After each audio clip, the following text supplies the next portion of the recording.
I've had stem cells in the blood of a 2-year-old child injected into my skin and my face still looks like this. You need to be using fetus blood, Eddie. A little spritz of afterbirth, darling. Yeah. Keep up, sweetie. Keep up.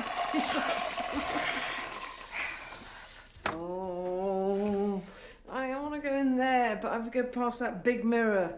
I think I am now officially fatter sideways than I am front on, darling. Darling, you don't need those. I am your mirror.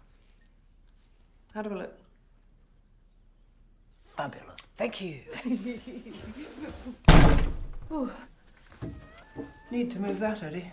Yeah, I'll call Kelly Hoppen. Fabulous. Welcome to Kermode Uncut. One of the strange things about being a film critic is trying to balance criticism of a film on an artistic level and an understanding of how the film works industrially. Now, this is important in terms of what kind of films get released at what time of year. Generally, there has been a rule that during the summer we get great big blockbuster movies, and at Christmas you get blockbuster movies. But if you have an art house movie, something which is going to get great reviews, a film for the critics as it were, it'll be released in the autumn in what's referred to as the awards corridor, leading up to the award season, because that's when those films can capitalise on awards the most. And this creates a problem because it means that during the summer there's often very few really interesting films around because it is all just blockbusters. Now, I was reading a piece in Sight and Sound magazine recently by Charles Gant, who for me is really the guru of understanding box office. He writes about box office in a way which knows about facts and figures, but somebody like me can understand it. It's very, very accessible. He's very interpretative. And he said something fascinating about this summer and about how there have been very few art house movies that have done particularly well. One exception was Embrace of the Serpent, which is a film I absolutely love, and I was thrilled to hear that that had done very well. But he was writing about the way in which the mainstream release pattern is now pretty much all year round. But art house movies are definitely confined to the autumn. La La Land, for example, which is playing at the London Film Festival, at one point was apparently set for a summer release, but then when it started getting great reviews, they moved that back to December and January because, hey, it wants to be in the awards season. So that kind of makes things even more difficult during the summer.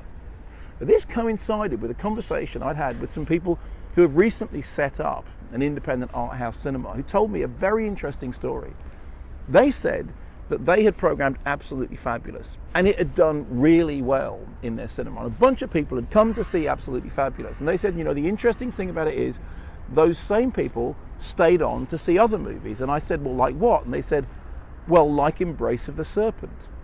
As far as they were concerned, Absolutely Fabulous, a film I really didn't care very much for, was very, very mainstream, played in an indie art house cinema, drew in an audience who apparently hadn't been to the cinema for quite a while. They liked the experience and they stayed and they watched Embrace of the Serpent. You know, it's funny, when you're reviewing these things, you see them completely in isolation. You don't see them as being industrial trends.